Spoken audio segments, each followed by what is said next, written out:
Well, joining us live now is Dr. Robert Guei, the Sub-Regional Coordinator for West Africa and FAO Representative in Senegal. He is also the African Champion for the Green Cities Initiative and joins us now via Zoom from Dakar. Dr. Guei, thank you so much for your time. First of all, tell us more about the Green Cities Initiative and what it hopes to achieve. Thank you very much for having FAO to talk about this important initiative, which is Green City, which is the initiative of our DG launched last year in September. It's a pathway for improving urban livelihood in growing sub-Saharan African cities when it comes to Africa, but it's a global initiative.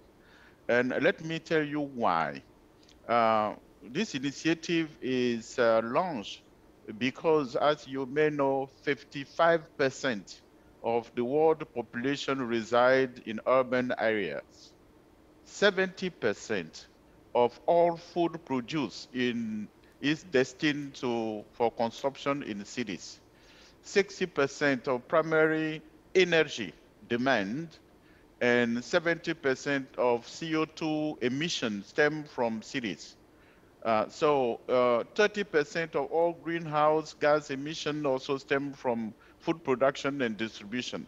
So you can see, these are few statistics. You can see how important cities are. When it comes to Africa, urban growth in sub-Saharan Africa is predicted to be the fastest on the planet over the next decade.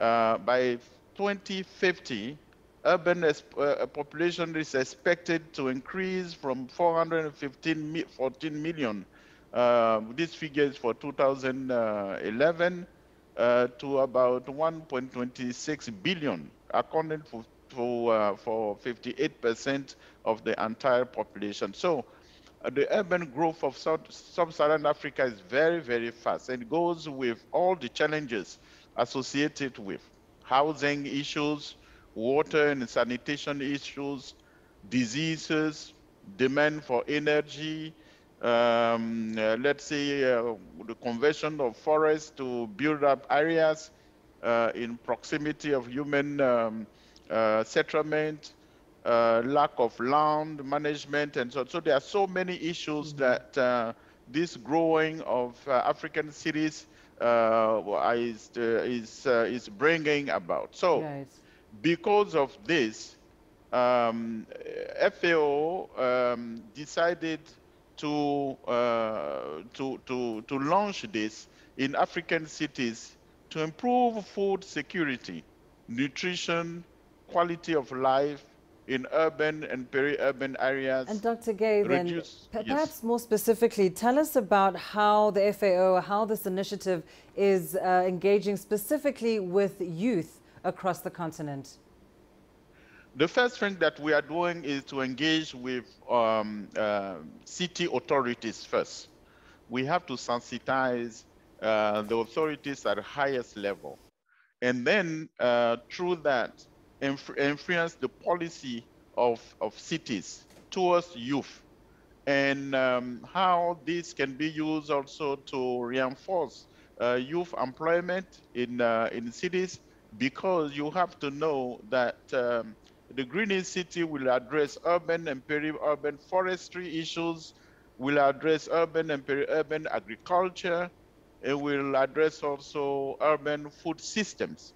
Now, integrating all this, youth will be actually in the central, youth and women, they will be in the central of activities to create employment, to even take initiative to for instance, planting trees. The cities have to reserve spaces in the cities that are green spaces, and this is good for the youth as well and for the population. So we are actually working with mayors in, I can say in many cities. We had last time was 6 cities, but the initiative goes beyond the 6 cities to involve more cities in Africa. And youth will be very, very important let's say in the job, and also in planting and in keeping these cities green. Indeed. Well, thank you so much for that, Dr. Robert Guei, joining us via Zoom from Dakar.